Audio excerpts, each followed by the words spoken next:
அபயம் இருக்க எனக்கென்ன கவலை, எப்போதும் உன் பிள்ளை எனக்காய் உனக்கன்றோ கவலை. இயேசுவுக்கு பிரியமான அன்பு இறை தோழமையே, உறவுகளே, நண்பர்களே, உங்களை சிறப்பாக இந்த புதிய நாளிலே சந்திப்பதிலே மிகுந்த மகிழ்ச்சி. பிரியமானவர்களே, இன்று திங்கட்கிழமை. இன்று நம்முடைய தாயாம் திரு அவையானது புனிதர்களான மார்சலீனஸ் பீட்டருடைய மறைசாட்சியை நினைவு கூறுகிறது. இந்த மறைசாட்சி இருவருமே கடவுளுக்காக தங்களுடைய இரத்தத்தையே சிந்தியவர்கள். எனவே நற்செய்தி அறிவிப்பதிலே மிக மிக பெரிய கடமைப்பட்டவர்களாக இவர்கள் தங்களுடைய வாழ்க்கையையே உயிரையே அர்ப்பணித்திருக்கிறார்கள். அப்படிப்பட்ட நல்ல மனப்பான்மை, இறைவனுக்காக எதையும் முன்வந்து நான் செய்ய தயாராக இருக்கிறேன் என்று முன்வந்து செய்ய முடியுமா என்று யோசிப்போம். பிரியமானவர்களே, சிறப்பாக இன்றைய மன்னா என்ற இந்த நிகழ்ச்சியிலே சிறப்பாக இன்று நம்முடைய தாயாம் திரு அவையானது நமக்கு கொடுக்கிற உன்னதமான செய்தி யோவான் நற்செய்தி 16ஆம் அதிகாரம் 29 33 முடிய பகுதிகள். இந்த பகுதியிலே சிறப்பாக இத்தனை நாட்களாக நாம் படித்து வந்த அந்த நற்செய்தியிலே இன்று அதுவும் குறிப்பாக இந்த பகுதியிலே சீடர்கள் அனைவருமாக இயேசுவினிடத்திலே முன்வைக்கிற ஒரு செய்தியை தான் வாசிக்கிறோம். இதில் சீடர்கள் சொல்லுகிறார்கள், இப்பொழுதுதான் இயேசுவே நாங்கள் நீங்கள் சொல்வதை தெளிவாக புரிந்து கொள்ளுகிறோம். நீர் எந்த ஓமையும் இல்லாமல் வெளிப்படையாக நேரடியாக சொல்லுகிறீர், எங்களுக்கு புரிகிறது. இதன் மூலமாக நீர் உண்மையான மெசியா, கடவுளிடமிருந்து வந்தவர், கடவுளிடம் சொல்லுகிற ஒவ்வொன்றையும் எங்களுக்கு நீர் எடுத்து கூறுகிறீர் என்பதை நாங்கள் நம்புகிறோம் என்று ஆணித்தரமாக அவர்களுடைய நம்பிக்கையை வெளிப்படுத்துகிறார்கள்.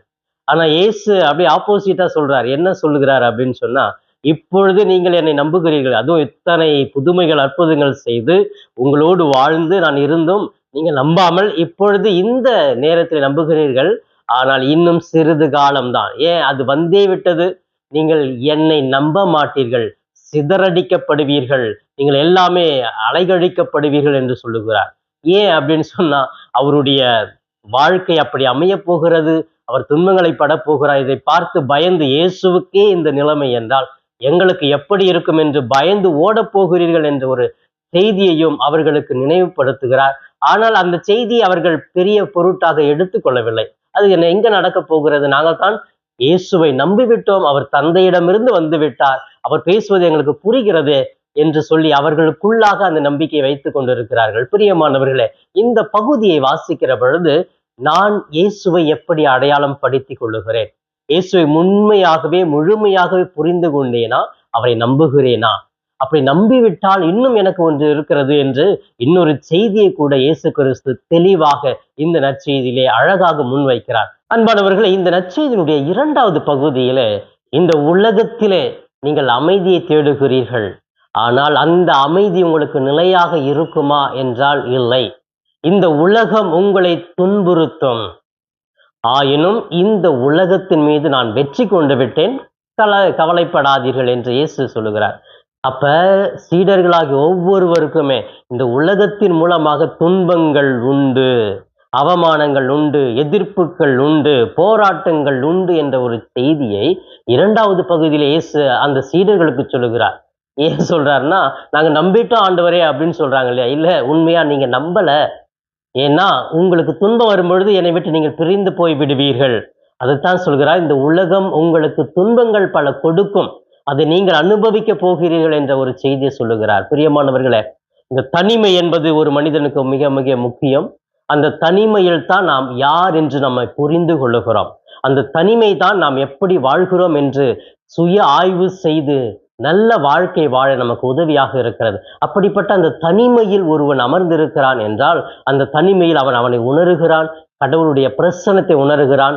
நான் எவ்வளவு ஒரு எளிமையானவன், சாதாரண மனிதன், கடவுள் எவ்வளவு பெரியவர் என்பதை உணர அந்த தனிமை உதவுகிறது. அந்த தனிமையை பற்றி கூட சிறப்பாக இன்றைய நற்செய்தியை நாம் படிக்கிறோம். பிரியமானவர்களே, இந்த உலகம் உங்களுக்கு துன்பங்களை கொடுக்கும் அப்படின்னு சொன்னா என்ன அர்த்தம்? அப்ப இயேசுவினுடைய பணியை யாரெல்லாம் செய்ய முன் வருகிறார்களோ, இயேசுவினுடைய சீடராக வாழ ஆசைப்படுகிறார்களோ அவர்களுக்கு துன்பம் உண்டு. ஆனாலும் அந்த துன்பம் உலகம் கொடுத்தால் கூட அந்த உலகத்தை வென்றவர் யார் என்றால் இயேசு கிறிஸ்து. அதான் சொல்றாரு, இந்த உலகத்தை நான் வென்று விட்டேன், கவலைப்படாதீங்க. இந்த உலகத்துல எப்படிப்பட்ட துன்பங்கள் உங்களுக்கு வாழ்க்கையில நீங்க சந்தித்தால் கூட அதற்கெல்லாம் ஒரு விடையை கொடுக்க நான் இருக்கிறேன், அதிலிருந்து மீண்டு வருவதற்கு நான் உங்களுக்கு துணையாக இருக்க போகிறேன் என்ற ஒரு உயர்ந்த ஒரு செய்தியை இந்த நற்செய்தியில கொடுக்கிறார். பிரியமானவர்களே, ஏதோ சிறப்பாக இயேசு உண்மையாகவே தந்தையிடமிருந்து வந்தவர் என்று நம்புகிற நாம் அனைவருமே, இயேசு என்னுடைய வாழ்க்கையில் எல்லா புதுமைகள், அற்புதங்கள், அடையாளங்கள் செய்து கொண்டிருக்கிறார் என்று சொல்லுகிற நாம் சிறப்பாக இந்த நாட்களிலே எனக்கு இந்த உலகத்தின் மூலமாக பல்வேறு துன்பங்கள், துயரங்கள் உண்டு என்பதையும் மறந்து விடக்கூடாது. அந்த துன்பங்களிலிருந்து நாம் வெளிவருவதற்கு இயேசு துணையாக இருக்கிறார் என்ற நம்பிக்கையை இன்னும் ஆழப்படுத்த வேண்டும் என்று இயேசு சிறப்பாக இந்த நற்செய்தியை முன்வைக்கிறார். ஆம் பிரியமானவர்களே, இதோ இந்த ஒரு சிறிய செய்தியை உள்வாங்கிக் கொள்ளுவோம். நான் இந்த உலகத்திலே இயேசுவின் சீடராக வாழ விரும்பினால், வாழுகிறேன் என்றால் இந்த உலகம் எனக்கு துன்பங்களை கொடுக்கும், அவமானங்களை நமக்கு மணிமுடியாக சூட்டி விடுவார்கள். இருந்த போதிலும் நான் துணிவோடு இறைவனுடைய பின்பாக இயேசுவின் பின்னால் நானும் செல்வேன், திரும்பி பார்க்க மாட்டேன், திரும்பி பார்க்க மாட்டேன் என்று சொல்லி திரும்பி பார்க்காமல் இயேசுவின் பின் செல்ல சிறப்பாக இந்த நாளிலே முயற்சி செய்வோம். இப்பொழுது சிறப்பாக ஜெபிக்கலாமே. எங்களை நேசிக்கும் எங்கள் தாயும் தந்தையுமான இறைவா, உம்மை போற்றுகிறோம், வாழ்த்துகிறோம், ஆராதிக்கிறோம், நன்றி கூறுகிறோம். தெய்வமே, சிறப்பாக இன்றைய மன்னா என்ற இந்த நிகழ்ச்சியின் மூலமாக எங்களுக்கு ஒரு அருமையான ஒரு செய்தியை கொடுத்திருக்கிறேன். இந்த உலகத்திலே எங்கள் ஒவ்வொருவருக்கும் துன்பங்கள் உண்டு. துன்பங்களை கண்டு துவண்டுவிடக் கூடாது. துன்பம் தான் ஒரு மனிதனை இறைவனோடு இணைக்கிறது என்று நாங்கள் இந்த நாளிலே தியானித்தோம். அதே போன்று இந்த நாளினுடைய மறைசாட்சியான புனிதர்கள் மார்சலினஸ், பீட்டர் இவர்கள் உம்முடைய பணி செய்ய தங்கள் உயரிய இரத்தத்தையே சிந்திய மறைசாட்சியாக இருக்கிறார்களே, அதை போன்று நாங்களும் இந்த மண்ணுலக வாழ்விலே உம்முடைய பணியை செய்ய, உமது வாழ்க்கையின்படி வாழ எங்களுக்கு துன்பங்கள் உண்டு என்பதை நாங்கள் உணர்ந்து வாழ எங்களுக்கு ஆற்றலை கொடுப்பீராக. நன்றி இயேசுவே. இந்த புதிய நாளுக்காக நன்றி கூறுகிறோம். இந்த காணொலியை பார்த்து ஜெபித்து கொண்டிருக்கிற ஒவ்வொரு பிள்ளைகளையும் நீ தொட்டு அபரிவிதமாக ஆசீர்வதியும். அவர்களுக்கு தேவையான அனைத்தையும் நீர் கொடுப்பீராக.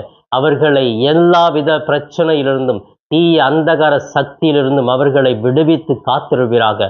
பொல்லாருடைய வஞ்சக செயல்கள் இவர்களை அணுகாமல் இருக்கட்டும். எடுக்கிற காரியங்கள், நினைக்கிற செயல்கள் எல்லாம் ஒரு துணை இருக்கட்டும். உடல் சோர்வுகள் நீங்கட்டும், அசதிகள் நீங்கட்டும். வேலை செய்கிற இடங்களிலே போட்டி பொறாமை இல்லாமல் மன நிம்மதியோடு வாழ, குடும்பத்திலே கணவன் மனைவி பிள்ளைகள் எல்லாம் சமாதானத்தோடு திரு குடும்பமாக வாழ அவர் குடும்பத்தை ஆசீர்வதிப்பீராக. குடும்பத்திலே அவர்களை இன்னும் ஆண்டவரை கடன் பிரச்சனைகள், வறுமை, இன்னும் போதுமான இருப்பிட வசதி இல்லாமல் என்று கவலைப்படுகிற ஒவ்வொரு பிள்ளைகளுக்கும் அன்றாட உணவையும் தேவையான பொருட்களையும் கொடுத்து வழி நடத்துவீராக. இவை எல்லாம் எங்கள் ஆண்டவர் மீட்பெருமான இயேசுவின் இணையற்ற நாமத்தில் ஜெபிக்கிறேன் என் ஜீவனுள்ள நல்ல பிதாவே, ஆமேன், ஆமேன். பிரியமானவர்களே, இந்த நாள் இனிய நாளாக இறை அருளை நிறைவாக பெறும் நாளாக அமைய வாழ்த்துகிறேன். உங்கள் ஒவ்வொருவருக்காக சிறப்பாக ஜெபிக்கிறேன். இயேசுவுக்கே புகழ், மரியே வாழ்க.